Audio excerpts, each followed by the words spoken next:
नाज़रीन, कोट लालू जे ॻोठ अब्दुल हकीम जी primary school जी इमारत वरहनि खां ज़बून हाल बणियल आहे।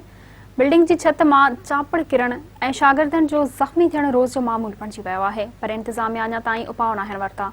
उन हवाले सां पेश आहे ख़ालिक बलोच जी हीअ रिपोर्ट। ॻोठ अब्दुल हकीम मुंगे में असां मौजूद हूँ। स्कूल जी 30 सालनि खां वठी बिल्डिंग जेका आहे ठहियल आहे, उन खां बाद में को बि मरामत कमु थी न चुकियो आहे। चापड़ ऐं सीमेंट जा ऐं जेको आहे सो सिरूं ॿारनि नंढनि मथां किरंदियूं पियूं। अचो त ॻोठाणनि खां पुछो हुननि जो छा। 99 में हीअ बिल्डिंग तामीर थी आहे, उन खां पोइ तक़रीबन 32 साल थी विया आहिनि। गवर्नमेंट ने हिन जी मरमत कराए, हींअर मथां चापड़ किरनि पिया। बिल्डिंग जा ॿारनि जे मथां नुक़सानु थिए थो। 2-3 भेरा असांजा ॿार ज़ख़्मी बि थी पिया आहिनि ऐं गवर्नमेंट हिन जो मरमत हिन महिल ताणी न कराई आहे। तक़रीबन असांजे स्कूल में 150-200 ॿार पढ़नि था। असां वटि ॿी बिल्डिंग न आहे ऐं चापड़ किरनि था त असांजा ॿार उस ते तालीम हासिलु कनि था। बराए महिरबानी वसारनि खे, गवर्नमेंट सिंध खे अपील था कयूं, असांजे हिन बिल्डिंग स्कूल ॻोठ अब्दुल हकीम मुंगे जी मरमत कराई वञे। वॾी नवाज़िश थींदी। बस अणखुटा न सहूलतूं अधु आहिनि त अधु कोन्हनि। काफ़ी टाइम खां वठी 32 सालनि खां वठी उन खां पोइ ही को बि हिते कमु न थियो आहे।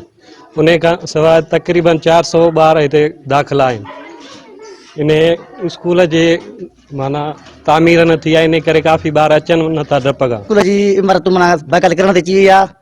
को बि गवर्नमेंट वारनि कुझु बि असां न कयो आहे। असां अपील था कयूं सिंध गवर्नमेंट खे, ज़रदारी साहब खे, बिलावल साहब खे, शिराज साहब खे अपील था कयूं। असां पीपी गवर्नमेंट के, सीएम के अपील था कयूं त असांखे ठाराए ॾिनी वञे। असांखे तमामु तकलीफ़ घणी आहे ऐं वस वारनि खे अपील आहे त असांखे जेतिरो थी सघे असां महिरबानी थिए। चितूं ने किरन दियूं जंहिंमां असांखे तमामु घणो ख़तरो आहे। भलाए महिरबानी करे असांजे स्कूल जी मरमत कई वञे या असांखे नई बिल्डिंग ॾियारी वञे। घटि आहिनि असांजे स्कूल जी टीचरूं अचनि, असांखे ॾाढो ख़तरो आहे। असांखे ॾिढ पियो लॻे असांखे मरमत कराए वञे जा स्कूल न हो। जीअं बारिश थींदी आहे न, तमामु घणो पोइ असांखे ख़तरो थींदो आहे।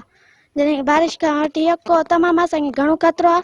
शागिर्दनि जा तव्हां व्यूज़ ॿुधा, हिननि जो मुतालबो आहे त सिंध गवर्नमेंट खे त जल्द में जल्द असांखे स्कूल जेको आहे नई बिल्डिंग ॾियारे असांजो जेको आहे परेशानी दूरि कयो वञे। ख़ालिक मरी महिरबानी।